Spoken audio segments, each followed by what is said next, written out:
Assalamualaikum warahmatullahi wabarakatuh. Teman-teman, kembali lagi di channel YouTube saya, Khairun Imam. Nah, di video kali ini kita akan menyaksikan beberapa tayangan yang sangat menarik dan juga sangat-sangat mengejutkan. Di mana sepertinya ada yang janggal nih, ada yang kurang dari line up ataupun susunan pengacara dari Roy Suryo dan juga Tifa, atau roti sobek atau roti busuk. Waduh. Nah, kalau kalian perhatikan di setiap konferensi pers, di setiap pertemuan yang mereka lakukan, yang selalu hadir itu kan Refli Harun, Abdul Ghafur Sangaji, siapa lagi teman-teman, Al-Katiri dan lain sebagainya. Pengacara kondang kita yang satu ini itu sudah tidak pernah muncul batang hidungnya. Apakah dia sudah dipecat oleh Refli Harun? Apakah dia sudah didepak dari pengacara Roy Suryo? Wah, ini menarik nih, karena pengacara kondang kita ini sudah sibuk di channel YouTube-nya sendiri untuk mengomentari isu-isu terkini, mengomentari presiden dan lain sebagainya. Tapi yang menarik, Refli Harun di sebuah video, dia kembali ngemis ke presiden agar turun tangan menangani kasus ijazah Pak Jokowi. Waduh, ngemis mulu kerjanya ya. Dan kita juga akan menyaksikan bagaimana Abdul Al-Katiri membeberkan hasil pertemuannya dengan Irwasum Polri. Apakah laporan mereka agar kasus ini dihentikan diterima ataukah ditolak? Nanti kita simak videonya. Karena terakhir, kita akan menyaksikan bagaimana wajah topi miring sepertinya makin berat, makin kusut, dan makin pucat setelah diserang habis-habisan, ditekan habis-habisan oleh kuasa hukum dari Rismon Hasilon Sianipar. Tapi sebelum kita mulai, jangan lupa like, subscribe, dan share. Dan tanpa perlu berlama-lama lagi, mari kita mulai videonya berikut ini. Jadi gini, memang ada bahasa latinnya, siapa yang mendalilkan, dia yang harus membuktikan. Tetapi kalau dalil itu tidak bisa dibuktikan, ya sudah, cabut laporan. Cabut laporan? Cabut tuntutan, karena nggak bisa dibuktikan. Jadi nggak bisa kemudian memaksakan satu kasus terus-menerus, sementara pembuktiannya nggak ada. Misalnya melakukan, katakanlah Rosario dikatakan memfitnah. Bagaimana mengukur dia memfitnah sementara ijazahnya sendiri tidak bisa dibuktikan asli atau palsu? Nah, tapi saya ingin tambahkan, dalam kasus ini harusnya beban pembuktian itu adanya di Pak Jokowi. Kenapa? Karena yang dibuktikan itu adalah sesuatu milik dia. Kan nggak mungkin Roy Suryo, Dr. Tifa suruh membuktikan.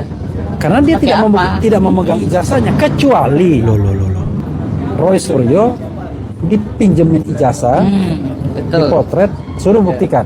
Dipinjemin ijazah, memotret, kemudian disuruh membuktikan. Membuktikannya pakai apa? Pakai telematika? Aduh, kunyuk, keledung. Ijazah Pak Jokowi ini ada fisiknya, kertas, bukan produk digital. Kalau mau membuktikan produk yang nyata, yang ada kertasnya, ada fisiknya, itu di laboratorium forensik, bukan digital forensik. Ini dokter cara berpikirnya kok begini? Terus dia bilang tadi, beban pembuktian ada sama Pak Jokowi, karena yang punya ijazah Pak Jokowi. Ya jangan dibebankan pembuktian itu kepada Roy Suryo dan Tifa. Loh, terus kenapa selama ini dia mengatakan ijazah Pak Jokowi palsu, sedangkan dia tidak pernah memegang ijazahnya? Kenapa? Kok sekarang kalian ngemis-ngemis? Kok sekarang kalian nangis-nangis? Kok takut kalian ke pengadilan? Itu baru fair. Tapi sepanjang ijazahnya itu di-keep oleh Pak Jokowi, maka ya Pak Jokowi yang harus membuktikan bahwa ijazahnya itu memang tidak palsu. Lah, kan udah. Memang asli. Kan udah. Kalau dia malas, ya udah, dia kasihkan aja ijazah itu, dipinjamkan kepada Dr. Tifa, kepada Rosario, suruh mereka membuktikan. Ada isinya nggak sih di orang depan ini? Halayak. Kan kadang-kadang kita begitu. Ya malas saya. Silakan kamu buktikan sendiri, kan begitu kan? Ada isinya nggak sih kepalanya? Sesungguhnya mudah sekali. Yang menjadi tolok ukur indikator kan sudah jelas, yaitu ijazah per tanggal 15 Desember 2025. Itu saja yang dikeluarkan. Yang sampai sekarang kita cuma ngelihat 5 menit, udah itu hilang. Sudah 6 bulan hilang barang itu ya. Desember. Januari, Februari, Maret, April, 4 bulan lebih. 4 bulan. Udah hilang. Kita tidak bisa padahal 4 bulan itu berarti sepertiga dari 1 tahun itu. Hilang itu barang. Harusnya sudah terlihat dan sudah perintahkan untuk dilakukan, katakanlah, transparansi kajian. Makanya saya selalu bilang, udahlah, instead of kita bicara pengadilan yang kadang-kadang juga terbatas untuk mengungkap ijazah palsu karena tidak ada pengadilan yang membuktikan ijazah palsu. Udahlah, Pak Prabowo saja bentuk fact finding. tim. Pak Prabowo disuruh bentuk Tim pencari fakta. Lah. Ijazah Pak Jokowi itu sudah 2 kali masuk laboratorium forensik Polri. Dan asli, identik sama ijazah-ijazah lainnya. Dan Polri sudah bersurat ke lembaga-lembaga negara lain untuk melakukan forensik terhadap ijazah Pak Jokowi. Tapi belum ada alat yang seperti di Polri. Ini orang apa-apaan sih? Dan UGM sendiri juga sudah mengatakan Pak Jokowi kuliah, lulus, wisuda di UGM. Jadi apa lagi? Tidak hanya mengungkapkan ijazah Jokowi, tapi juga latar belakang siapa itu Jokowi. Nah, itu. Ya, who Jokowi is. Presiden Who 2 is periode, Jokowi? bos. Sudah cukup kan? Apa lagi? Sudah ya? Oke. Inilah detik-detik Kurniatri Royani dibuat tak berkutik oleh kuasa hukum Pak Jokowi, Rifai Kusumanegara. Kurniatri Royani adalah tersangka sekaligus advokat yang bertindak sebagai pengacara bagi Dr. Tifauziah Tiasuma atau Dr. Tifa. Ia merupakan bagian dari tim pembela ulama dan aktivis atau TPUA yang aktif dalam perkara dugaan ijazah palsu Joko Yang udah Widodo. dipecat dari Tidak TPU. bersalah, ya. Tapi karena fasted kenegarawan itu tidak ada, makanya memilih jalan untuk mengkriminalisasi orang. Padahal buku balas dengan buku, ya pernyataan balas dengan pernyataan. Ini demokrasi. Bukankah beliau adalah pemimpin di negeri ini, begitu? Ya, kalau dikit-dikit main kekuasaan pasti bisa dong. Tapi juga kita tahu bahwa kita negara hukum. Artinya apa? Orang boleh berpendapat, tapi pada saat dia memasuki harkat martabat orang untuk merendahkan, di situ konstitusi juga jelas. Pasal 28 bicara negara melindungi setiap warga negara dari harkat dan martabat. Betul. Jadi tetap ada ruang privat yang dijaga dan itu dilindungi konstitusi. Sampaikan melalui WhatsApp, tidak dalam bentuk analog, ya kan? betul, Bang. Dan Waduh, tidak waduh, disertai surat kuasa kalau dia yang bersangkutan memang mendapatkan kuasa dari Rismon. Bentar. Kalian perhatikan di sepanjang video ini. Coba kalian perhatikan mukanya si topi miring ya. Beratnya minta ampun loh. Pucatnya minta ampun. Kusutnya minta ampun. Saya yakin ya, saya nggak tahu ya apakah Jagir itu sudah mendapatkan kuasa dari Rismon apa enggak. Dulu memang kita mendapatkan surat kuasa atas nama Bala RRT. Ya, betul. Di mana Jagir dan Rismon itu masuk dalam sana sebagai lawyer, Jagir dan sebagai klien. Ya. Tapi begitu dia belok, ya kan, yang dia bikin, yang Senyum membuat dia dong, marah, tapi padahal miring. cuma bilang belok doang kan. Ya, Aku udah pakai topi Itu, nih. Saya tidak tahu apakah dia berbekal surat kuasa lagi atau Ya, enggak ya. bertindak atas nama Rismon itu. Ya. Kan karena waktu itu kan Bala RRT-nya sesungguhnya, ya kan. Betul. Nah, oke, kita berasumsi dia bisa saja buat setelah ini Iya, kan, iya. karena Bukan dia. mendengar ini dia bikin surat Bukan kuasa. dia. Iya, betul. Cuma kan waktu menyampaikan somasi dia tidak menunjukkan surat kuasa apa-apa gitu. Nah, ini yang menarik nih, Bang. Iya. Beliau mendeklir diri sebagai seorang pengacara senior. Iya. Panik ya kan. Sekretaris Kabinet RI Loh.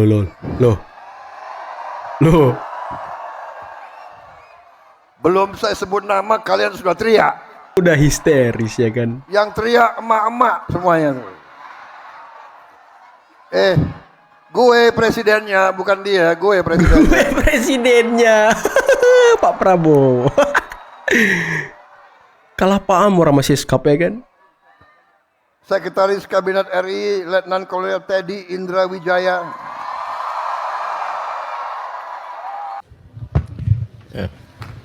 Konvers mulu kerjanya orang-orang ini ya kan.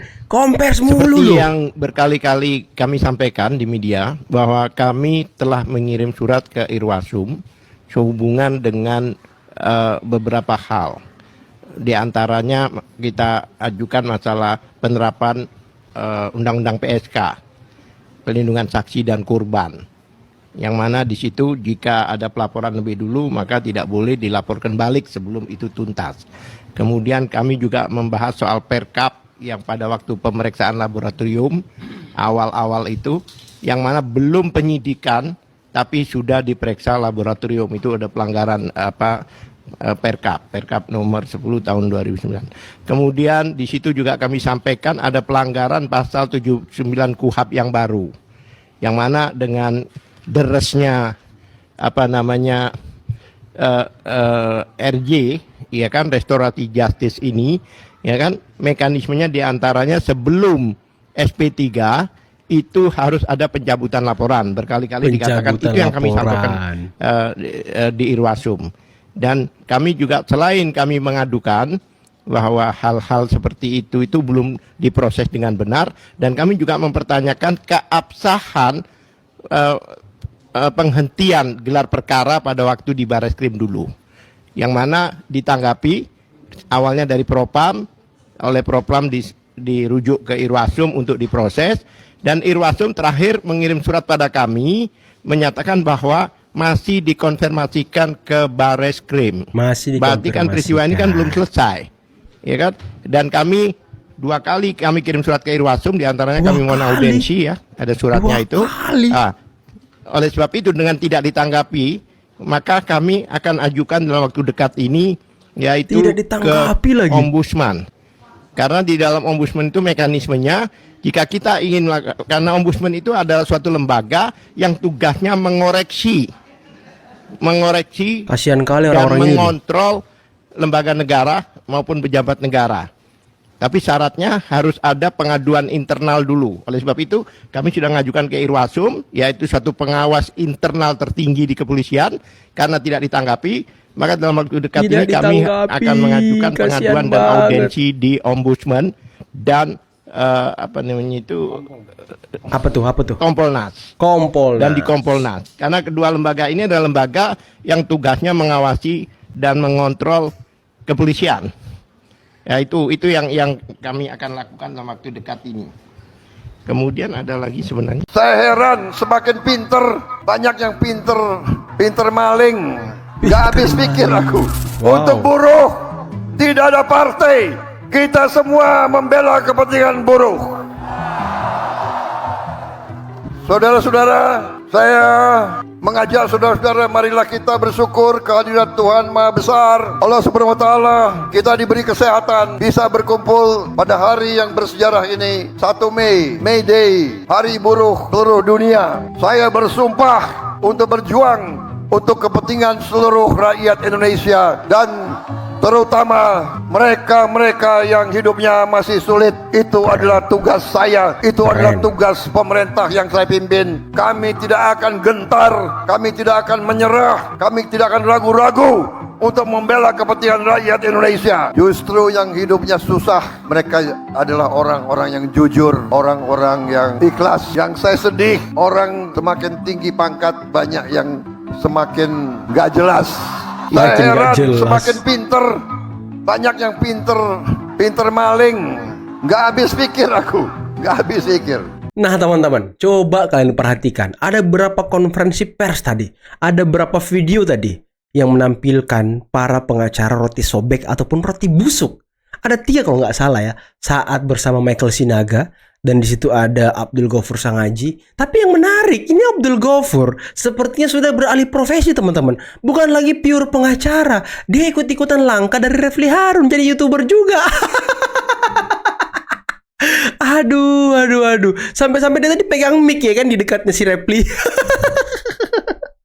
Kasihan sekali orang-orang ini ya. Dan tadi ketika konferensi pers bersama topi merah, Abdul Ghafur juga ada di situ loh. Abdul Ghafur ada di situ. Dan kompers yang ketiga, di situ ada Refli Harun dan juga Abdul Al-Katiri dan beberapa pengacara bukan Troya, roti busuk. Roti busuk ya kan.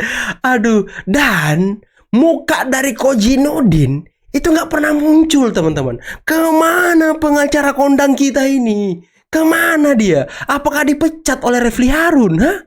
Apakah sudah didepak oleh Refli Harun? Coba dong. Kalian yang menjadi pendukung pembenci Pak Jokowi, yang menjadi antek-antek dari Rolls-Royce CS, coba jawab di kolom komentar. Kemana Kozinudin? Kok nggak pernah muncul batang hidungnya? Kok nggak pernah nampak lagi manusia ini? Terakhir nampak kemarin ketika dia protes ke presiden, katanya nggak boleh presiden ngomong ke Yaman, ngomong kabur ke Yaman. Disuruh kabur ke Yaman orang-orang ini ya kan. Aduh. Coba klarifikasi dong, mana Kozinudin ini? Kalau memang dipecat, ya ngomong dong, jangan langsung menghilangkan dia begitu saja.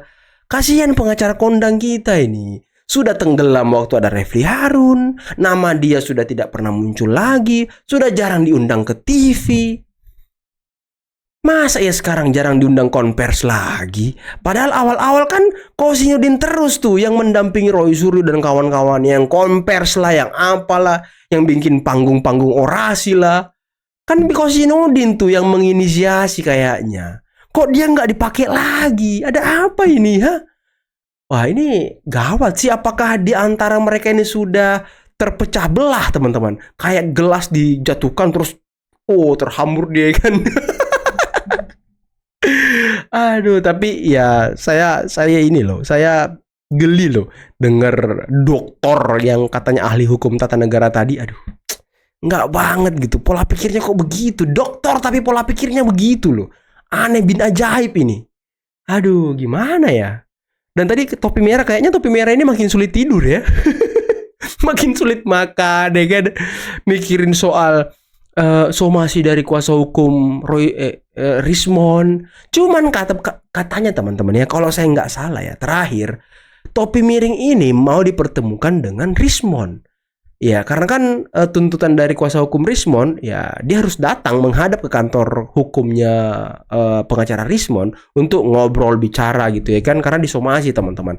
Dan kabarnya akan bertemu nih topi miring dengan Rismon. Wah, kira-kira apa yang terjadi ya? Kira-kira apa yang terjadi kalau mereka berdua bertemu? Apakah cipika-cipiki? Atau temu kangen? Atau kayak gimana teman-teman? Karena kalau kita lihat Jahmada Girsa itu udah kesel banget sama kelompok-kelompok ini nih. Karena selalu memframing negatif kliennya, yakni Rismon. Aduh, gimana teman-teman? Dan tadi Kurnia, waduh, Kurnia gimana Kurnia? Apakah hidupmu masih tenang sampai sekarang Kurnia? Tadi kena skakmat ya kan sama kuasa hukum Pak Jokowi. Waduh. Saya tuh nggak sabar ya. Saya tuh nggak sabar orang ini masuk pengadilan loh. Karena yang paling mereka hindari itu pengadilan teman-teman. Mereka kayaknya takut banget masuk pengadilan. Ini yang menjadi pertanyaan besar. Ada apa gitu? Kenapa mereka takut banget? Apakah memang tidak punya bukti? Seperti omongan Refli Harun tadi. Katanya jangan dong, beban pembuktiannya di Roy Suryo. Katanya pinjamin ijazahnya terus dipotret. Kok dipotret sih? Emang apa itu? Itu ijazah bos, ada fisiknya bos. Untuk membuktikannya, ya masukkan ke laboratorium forensik bos. Bukan digital forensik, salah jalur kau kalau begitu. Sudah ada jasanya, masa ya harus dipotret lagi baru diteliti? Kan udah ada, teliti aja tuh ijazah aslinya yang kertasnya. Ngapain lagi harus dipotret-potret? Inilah ya, orang yang nggak ngerti sama sekali tapi omongannya selangit.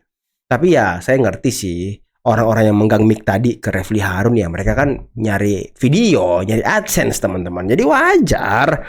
Jadi ya wajar juga kalau kita react ya kan, kalau kita sanggah, kalau kita bantah omongan-omongan mereka, kalau kita sikat omongan-omongan mereka, karena memang nggak masuk akal gitu. Tapi anehnya masih ada juga yang percaya sama orang ini. Aduh, konyol lah. Udah lah, mungkin cukup sekian dulu video kali ini. Jangan lupa like, subscribe, dan share videonya. Akhir kata, billahi taufiq wal hidayah. Assalamualaikum warahmatullahi wabarakatuh. Bye-bye.